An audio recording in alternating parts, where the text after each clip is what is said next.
Hello বন্ধুরা, good morning. কেমন আছো সবাই?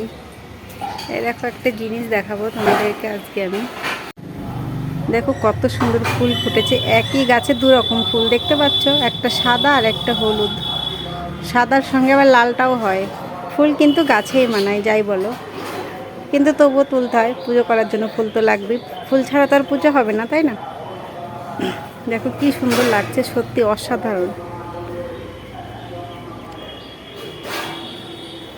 এই দেখো,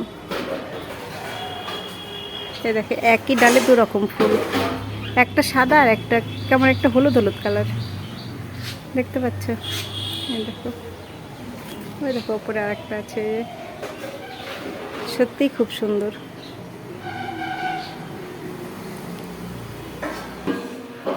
আজকে অনেকটাই দেরি হয়ে গেছে ফুল তুলতে।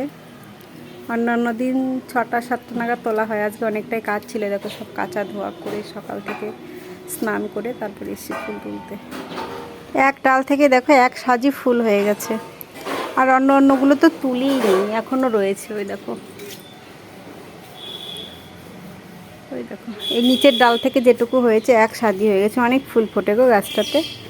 কুমড়োটা ভাজতে দিয়ে ফুলটা তুলতে গেছি, দেখো কুমড়োটা পুড়ে কি হয়েছে। আমি ভুলে গেছি, আমি ভেবেছিলাম গ্যাসটা হয়তো বন্ধ করে দিয়েছি, তা এখন এসে দেখছি গ্যাসটা জ্বলছেই, বন্ধ করিনি।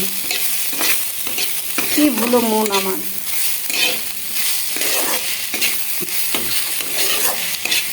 তোমাদের দাদা ভাইটা ভালো বলে আমি বেঁচে যাইনি, প্রত্যেকটা রান্নাই পুড়ে যায়। এই ভিডিওর চক্করে না প্রত্যেকটা রান্না আমার পুড়ে যাচ্ছে। শুধু মানুষটা ভালো বলে কিছু বলে না, যা দি মুখ বন্ধ করে খেয়ে নেয়। কুমড়োটা নামিয়ে দিয়েছি ওইভাবেই। এখন সকালের খাওয়া হবে। আমার অনেক দিনের ইচ্ছে ছিল একটু জল দেওয়া ভাত খাবো। এই দেখো এগুলো এখন আমি খাবো। কে কে খেতে পছন্দ করো বলো? আমার ঠিক খাওয়া হয় না এগুলো, মানে অনেক দিনের ইচ্ছে। তা আজকে দেখলাম ভাত ছিল, একটু জল দিয়ে রেখে দিয়েছিলাম ফ্রিজের মধ্যে, তা দেখলাম খুব ভালো হয়ে আছে ভাতটা। একটু চানাচুর নিয়েছি, একটু ভাজা নিয়েছি, দুটো কাঁচা লঙ্কা, উফ জমে যাবে একদম। তাহলে এবার একটু খাওয়া দাওয়াটা করে নিই, আবার দেখা হচ্ছে পরের ভিডিওতে। সবাই ভালো থেকো, টাটা।